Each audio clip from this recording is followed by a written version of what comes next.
Take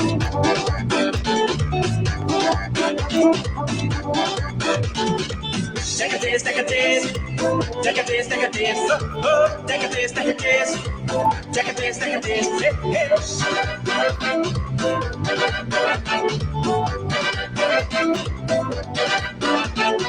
Waiting for the gate to.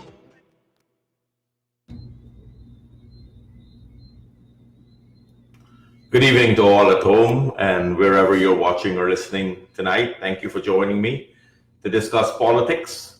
It's always a pleasure to have this conversation with you. As always, the phone lines are open in case you want to make a comment or have a question. And it should be an exciting half hour. Looking forward to our discussion tonight. It's been a very interesting day. We have some breaking news that the CCJ in Trinidad, the Caribbean Court of Justice, has decided not to accept any evidence further in the case.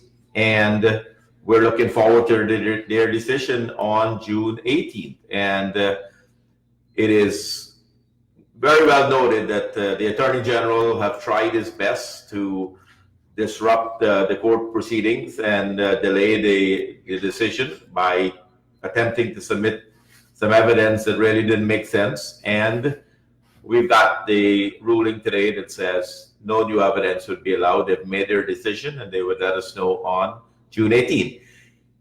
Today also, we had our first state visit in a very long time. The Ghanan president from Africa, West Africa, came to Guyana today. And a lot of red carpet was rolled out for a head of state. That's normal.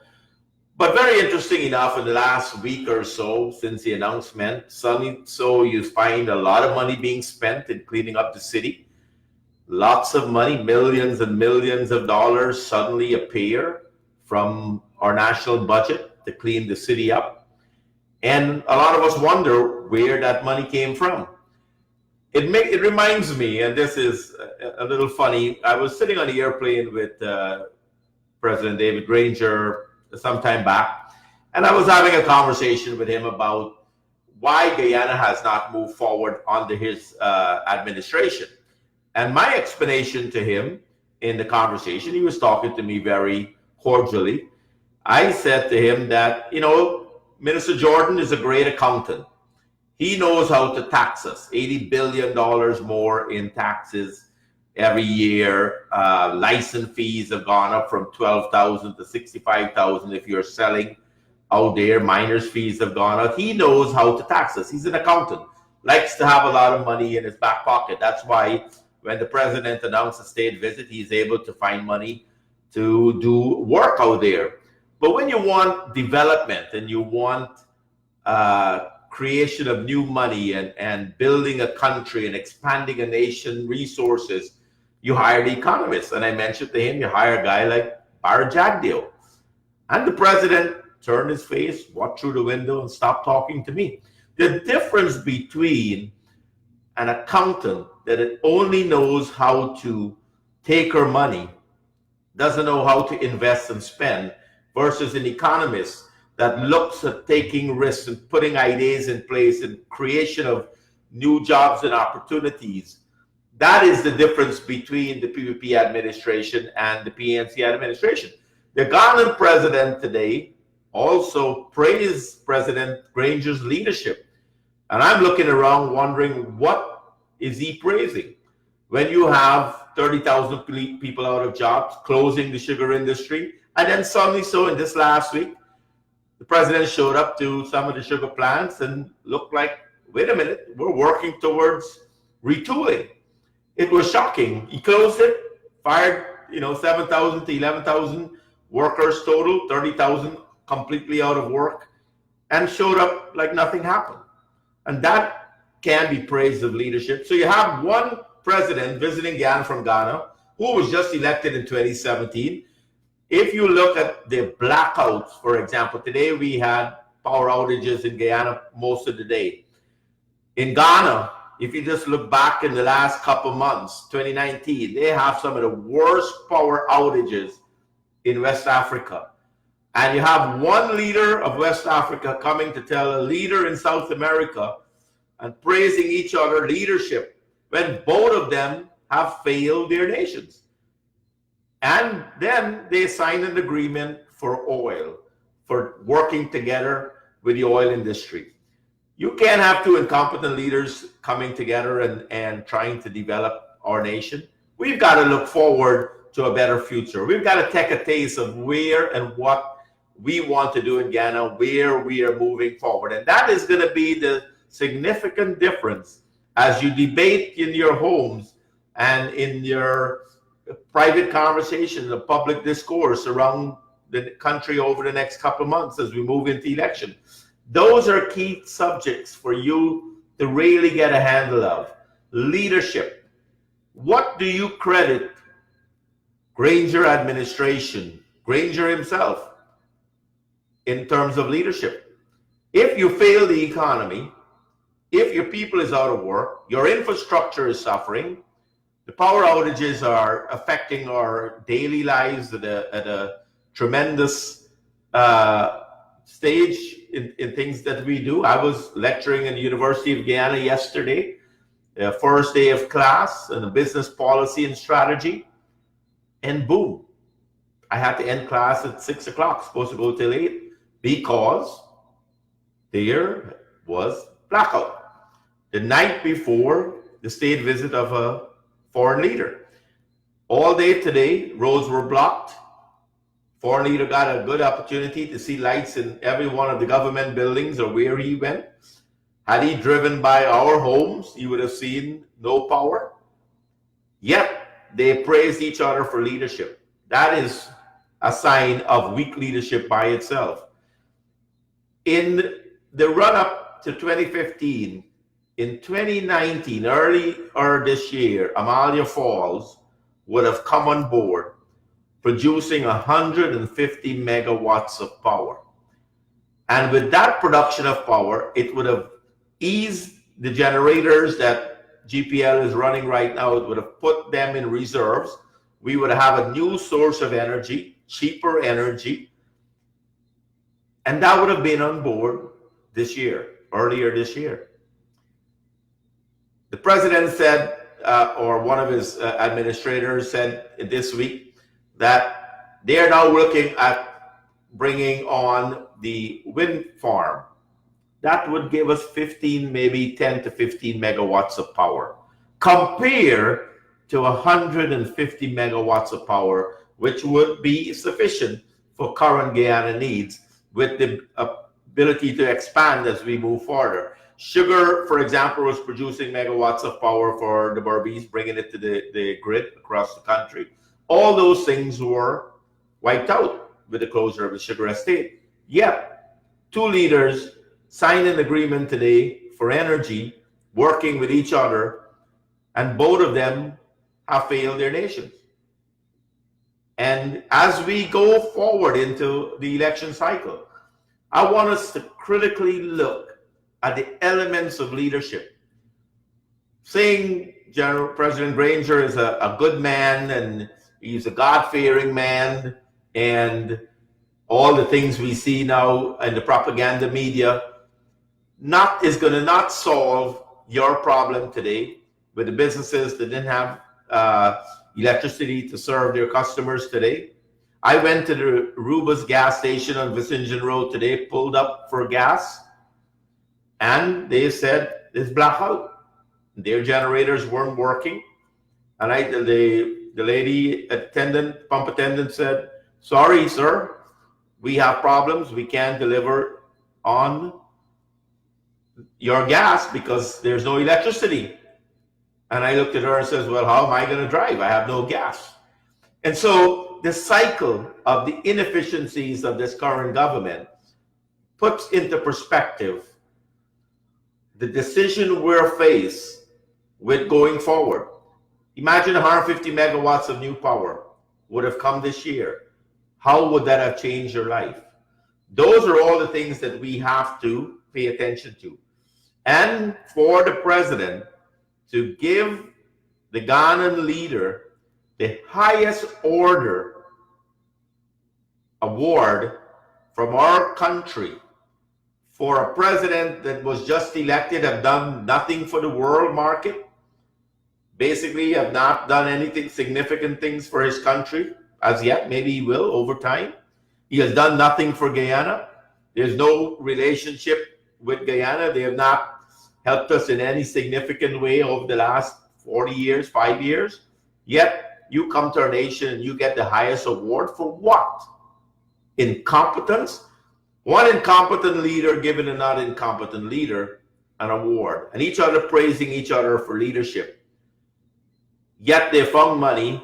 The only good thing that came out of this, we've got some better drainage. The grass looks nicer. The streets are painted up. You can see the lines at the edge of the road now. And I got to thank the Ghanaian president for putting some initiative in our government to allow our citizens going forward to enjoy a few things that they should have been enjoying prior to his visit.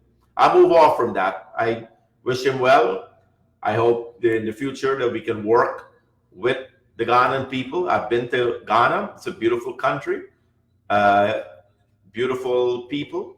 And if we can develop a relationship and find common ground where we can do business together, that will be something that all of us would look forward to in any other country in the world that believes they can work with us going forward. And we will be a nation, producing 120,000 barrels in the near future to 1 million barrels a day of oil. A lot of people want to be our friends. A lot of people want to come in and sign these bilateral agreements now because they see Guyana's somebody. We will be somebody. But we're not looking for fair weather friends. We're looking for competent leadership around the world that will make a difference as we develop our nation and our people. When you look and study our presidential candidate, their finale, and I talk about an economist, of Barry Jagdeo, and the vision of putting things in place.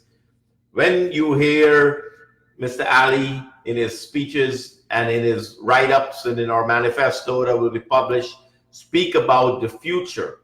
You heard a song on this program called Take a Taste. And he says, take a taste of the vision that we bring forward.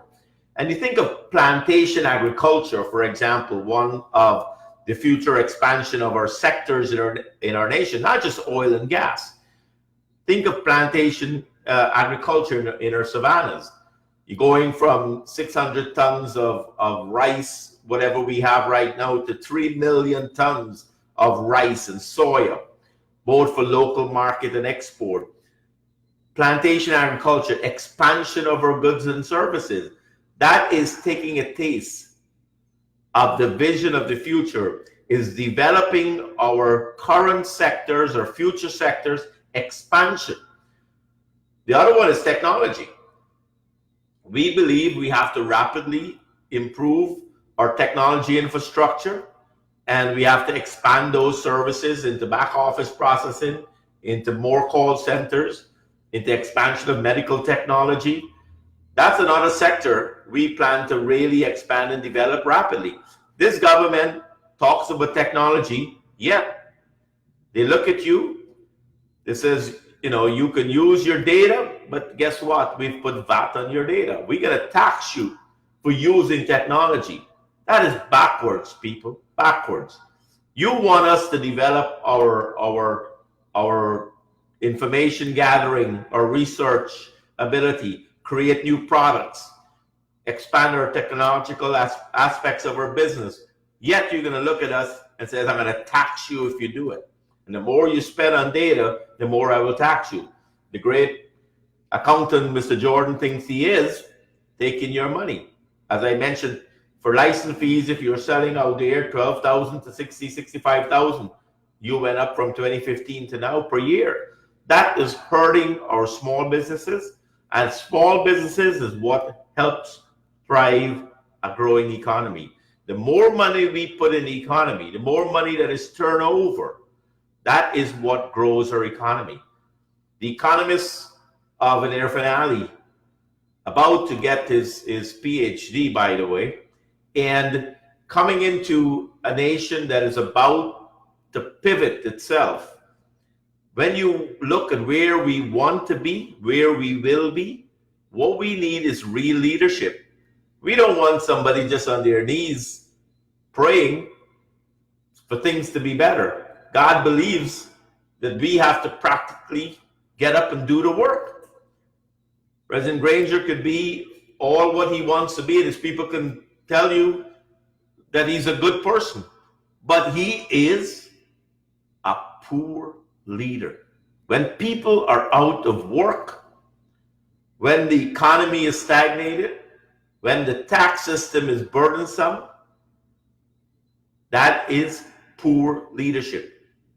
When you're growing a company, when you think of a company and the business policy and the strategies that a company needs in order to improve profitability and improve revenues, what do they have to study? They have to study the competitors.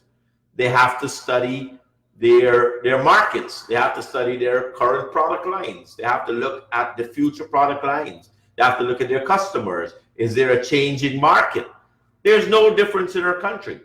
We have to look forward and how do we grow Guyana from our current baseline to the future.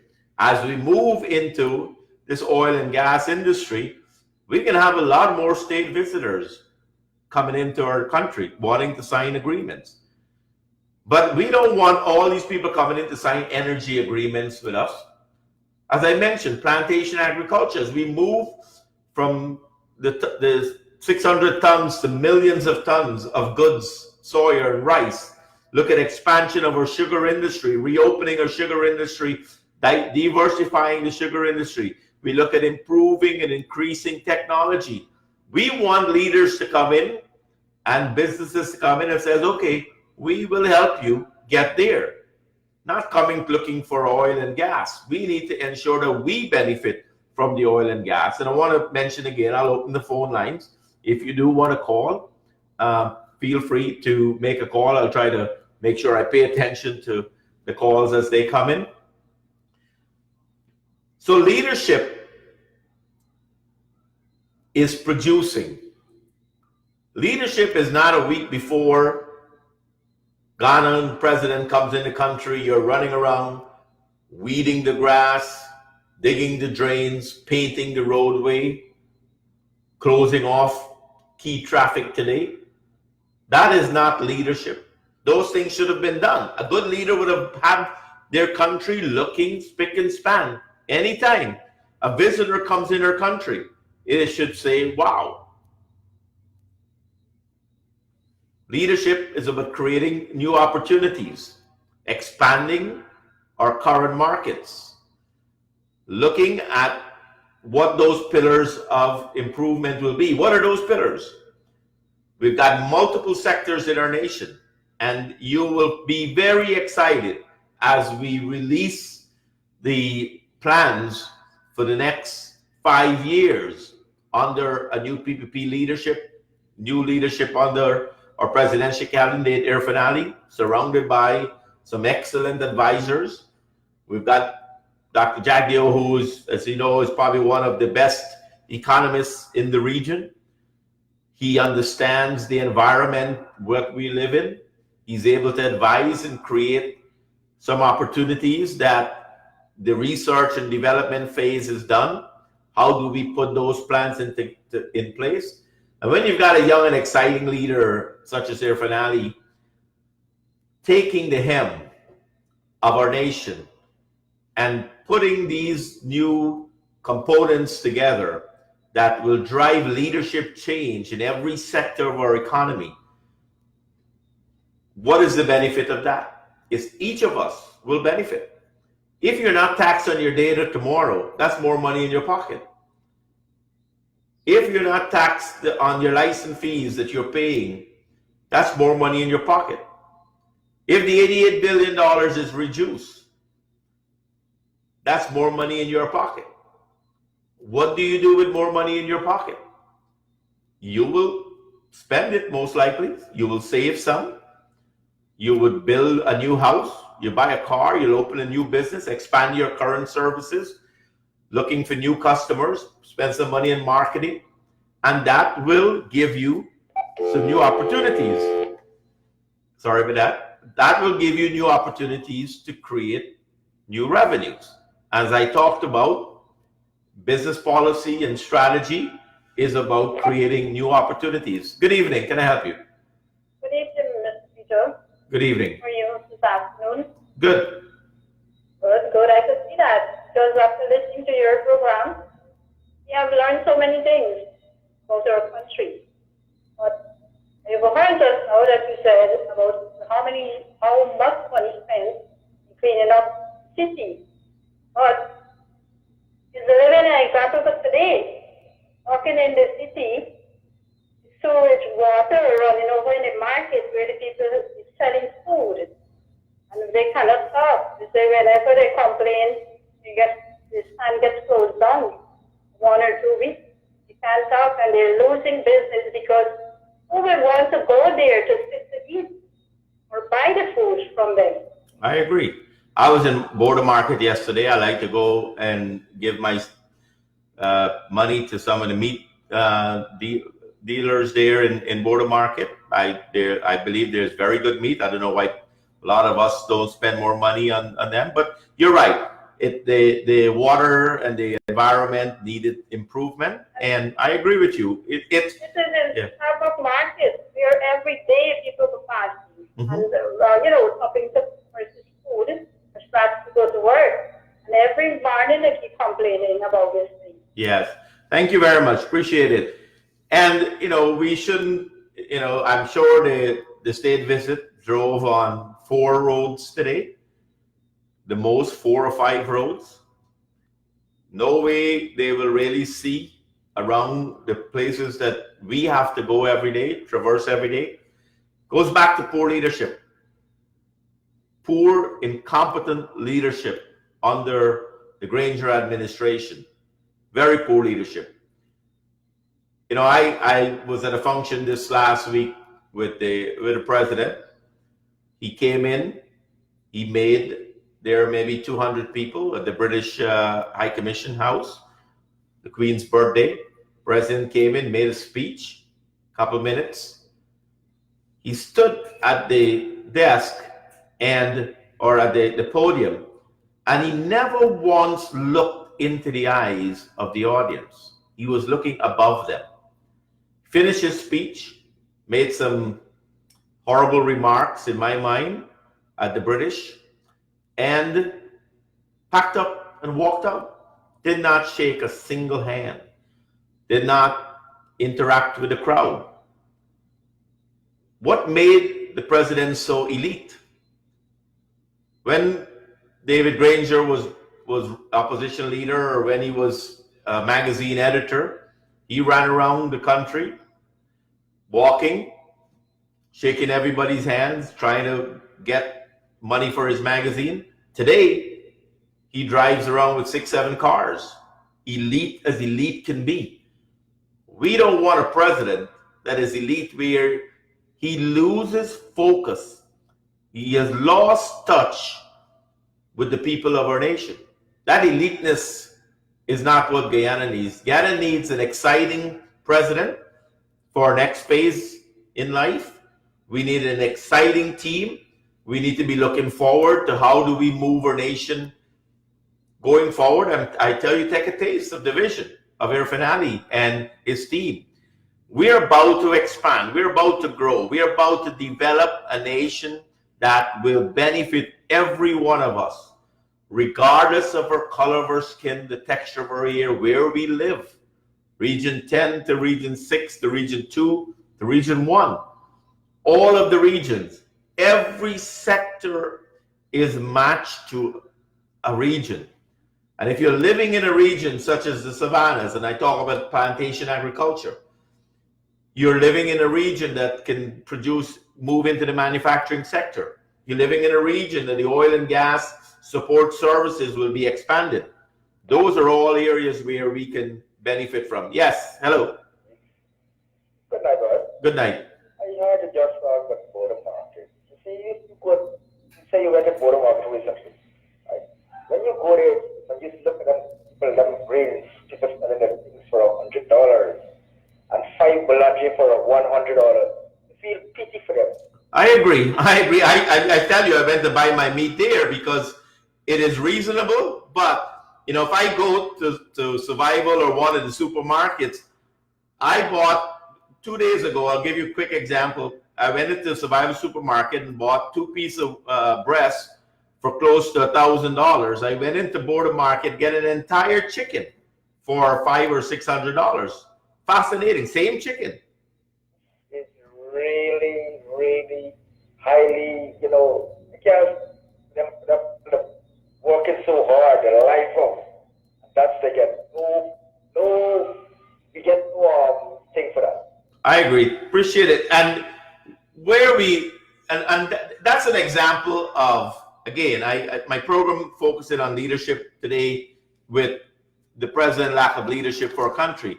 And throughout his administration, the administration portrays the leader's inability. So ministers, for example, portray the same incompetence. When you have the president not disclosing his tax returns, his assets over the last 4 years to the Integrity Commission, the president, how would you expect his ministers of the government to tell us what were their assets when they came into office and what are their assets today? When you've got a minister giving $100,000 through another ministry to her kids, and the people that told us, or the people that have exposed the corruption, are fired, whether rightfully is the same people or it could have been some other department. A minister fires the people that told him of the corruption, and you would say the president is godly? Ladies and gentlemen, brothers and sisters, we have an incompetent president. We have a poor leader in our country, very elite. The sirens alone tells you he's not part of us. We need leadership that will shake our hands, that will listen to the needs of our people. That if you go to Berbice today in the areas of those sugar workers, or you go to Region 1 in areas where a lot of the people that were taken off, 2,000 of them were discarded when this administration took power. Those are real people that were getting real money, that was taking care of their families. And today, they cannot. So, Mr. President, and the double presidents that we have in our country today, visiting, I wish you could watch my program. I don't want you to come into our country and praise our president for good leadership. If you allow me to take you to some of the people that have lost their jobs, you would know that is poor leadership. And to give an award, Mr. President, our president, to someone else that has done nothing for a country, has done nothing for the world, has not improved the lives of people, that is a disgrace to our nation. Let's get on with doing the real business of managing our country. Let's have the courage to make the right decisions. Let's have the ability and the know-how in what is needed. And as I close the program, take a taste of the leadership. Make the decision. As you study, now that you've been able to see the political arena, the politics right up front. You voted out the PPP in 2015. You wanted change. You really got some leftover change. You have not been able to see a difference. You have seen stagnation in our growth. You have seen the loss of jobs. You have seen the power infrastructure collapse. Government comes in, stops Somalia Falls. 150 megawatts of power today would have solved our problem. The cable is broken across the Demerara River, and the minister blames the PPP 4 years later for putting a cable where the cable is supposed to be. Did you upkeep the cable? Did you ensure that the maintenance of the cable was being taken care of? Did you make sure that they whatever protection needed to happen with that cable, did you even look at it prior to having been damaged? No, Mr. Minister, you failed to do that. Stop blaming the PPP. The PPP has been out of power since 2015. At least they had the vision to connect the two grids through a submarine cable. Let's get on with managing the business of our country. Let all of us work together to make a difference. And as we move into the election cycle, pay attention. It is about leadership. It is about the future. It's about taking our nation to a level where we all have dreamed about. It's no more about opportunities. It's no more about potential. It's all about opportunities. And that opportunity is the development of all our sectors, producing products and services, revenues, less taxes, more income for each of us, and a unity that will drive our nation to greatness. Thank